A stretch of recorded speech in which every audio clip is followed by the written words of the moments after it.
వస్తేను ఆ గోడ ఏగి వేగిన భగవంతుడు ఒక్కయుడు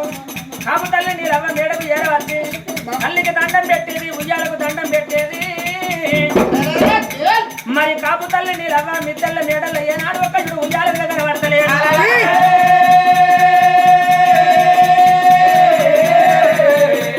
తల్లి మిద్దెల్ల మేడల్ల లేకపోయినా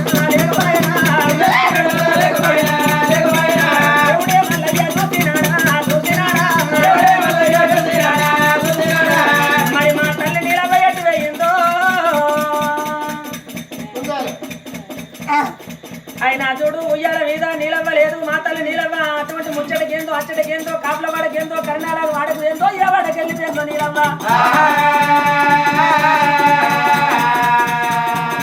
అబ్బా నీలవ్వ నేను ఏది వేగినా అటువంటి కత్తిని కళ్ళలు చేసి లోగిళ్ళ కడిచి కవల అన్నం తినేట ఉన్న తల్లి నీలవ్వకే బాటేనా మరి కొల్లపురి పట్నం లోపల కాపు తల్లి నీలవ్వ చేత తప్ప నేను పడే వాళ్ళ చేత ఇంతవరకు అన్నం తినలేదు మరి పర్వతాల కొండ మీద ఉన్నప్పుడు తల్లి పార్వతి చేతనే అన్నం తిన్నా కాపులు ఇంట్లో అవతారం ఎత్తినాక నీలమ్మ చేతనే అన్నం తిన్నా నేను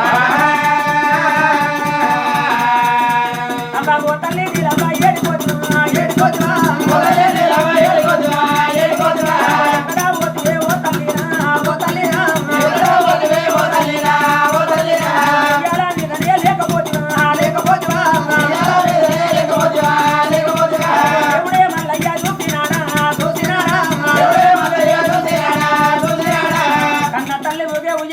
భగవంతుడు రారాజు మల్లయ్య ఉయ్యాలకు పెట్టే దండం ఉయ్యాలకే పెట్టిండు అటువంటి తల్లికి పెట్టే దండం ఉయ్యాలకే పెట్టిండు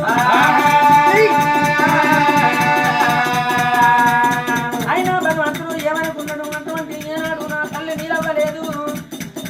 మరి నాకు 6 అదినలు ఉన్నాను అదినల చేతనే నన్ను తిన్నోంది కాదు ఏమిటి అదినలారా తల్లి నీలవ్వ ఎటువేందని చెప్పి నేను ఒకవేళ అదినలను అడిగితే నా అన్నగాళ్ళు నా గన్ను దున్నవేండు మరి మా వదినలు పడుసోళ్ళు నేను పడుసోళ్ళు పడుసోళ్ళ వద్ద పోతే నాకు పెడుసు మాటలు వస్తాయేమో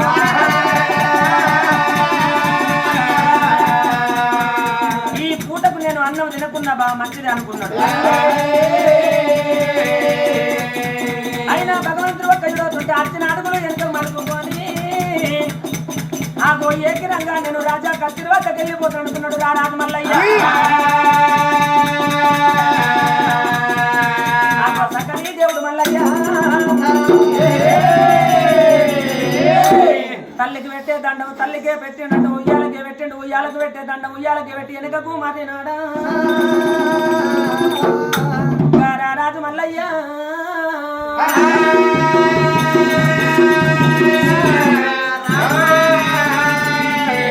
ఉయ్యాల పూకయుడు దండం పెట్టి భగవంతుడు మళ్ళీ ఎప్పటోళ్ళ ఖర్చులు బాట వాటి వెనుకకు మరి